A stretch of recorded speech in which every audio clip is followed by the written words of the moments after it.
როდესაც თქვენ ექიმთან მიდიხართ და ჯანმრთელობის დეტალებს ამოწმებთ, თქვენ ექიმი რას გეუბნებათ? თქვენ ექიმი გეუბნებათ, რომ მოდი შევამოწმოთ და გამოვიკვლიოთ შენი ორგანიზმი, ხომ? ანუ როცა ეკოსკოპიას იტარებ, ექიმი არ იკვლევს შენს შინაგან სამყაროს თუ შინაგან ორგანოებს, იკვლევს. და ექიმს ეს ცოდნა ვინ მისცა? წიგნებმა? ის წიგნები ვინ დაწერა ადამიანმა?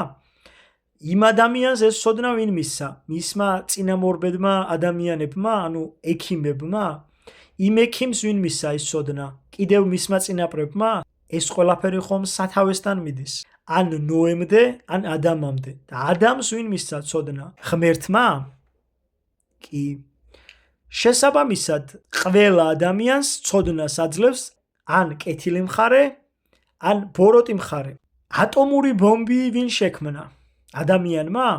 და მას ცოდნა საიდან ჰქონდა? ბოროტისგან თუ კეთილისგან? რა იცოდა მენდელეევმა ქიმიური ცხრილის შესახებ? დაესიზმრა? და ესიზმარი ვისგან მიიღო? ბოროტისგან თუ კეთილისგან? რა იცოდნენ პირამიდის ამგებმა ხალხმა თუ როგორ უნდა დაეპროექტებინათ პირამიდა? ვისგან მიიღეს ცოდნა? ბოროტისგან თუ კეთილისგან?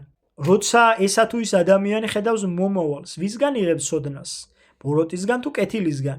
თუ წიგნებში კითხულობს? არა. როცა მე გეუბნებით, რომ თქვენი გარეგნობის მიხედვით ვადგენ თქვენს ნიჭს, შინაგან სამყაროს და ასე შემდეგ და ასე შემდეგ.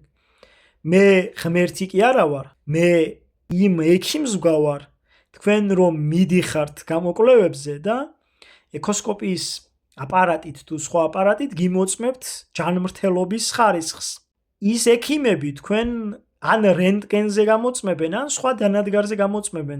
ის რენტგენი თუ სხვა დანადგარი ამ შემთხვევაში არის ჩემი თვალები და გონება, რომელიც ასევე უფლის განმაქვს. თქვენს გაქვთ ნიჭი. მე მაგალითად ბევრ ისეთ სფეროში არ გამოვირჩევი ნიჭიერებით, რაშიც თქვენ. მაშინ თქვენ უნდა იყოთ ამპარტაუნები და ზევიდან უნდა მიყუროთ მე? არა, და არ მიყურებთ კიდევაც. არც მე გიყურებთ ზემოდან. მე რაღაც დოზით ნიჭი თუ მომცა უფალმა, თქვენს მოგცათ ნიჭი. ვიღაცა მღერის, ვიღაცა ხატავს. თუ კი ადამიანი პირიდან უშვებს ბოროტულ სიტყვებს, შეურაცხყოფა, წყევლა, გინება, რავი, სატანისტური სიტყვები და პარალელურ რეჟიმში მას აქვს ნიჭი, ამა თუ იმ დარგში, მაშინ ეს ყველაფერი მას აქვს ბოროტისგან მიღებული. ძალიან მარტივია. მე კი არ უნდა გამომყვე შენ. შენ უნდა გაყვე ღმერთს. თუ გინდა იხილო ჭეშმარიტება, იარე ტაძარში, ილოცე, იმარხულე, აღსარებები ჩააბარე, ეზიარე. მე მიმდევრებს არ ვეძებ. მე მათ შორის ვარ უფალი იესო ქრისტეს მიმდევარი, ერთი ჩვეულებრივი ცოდვილი ადამიანი, ისევე როგორც შენ. არც აღიარებას არ ველოდები შენგან, რადგან ერთ დღეს შეიძლება იყო მეფე, მაგრამ მეორე დღეს შეიძლება დაენარცხო მიწაზე და ერთი ღარიბი ადამიანი გახდე. მაგრამ სინდისი არ იცვლება. ან გაქვს, ან არ გაქვს.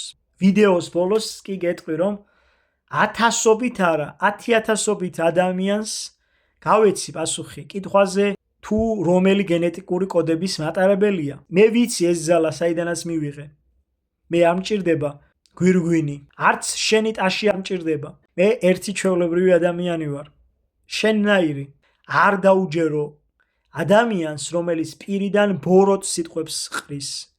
რადგან ბოროტთან არ არის სიმართლე. შესაბამისად, სადაც სიმართლე არ არის ღმერთი და იქ არც გამარჯვება იქნება.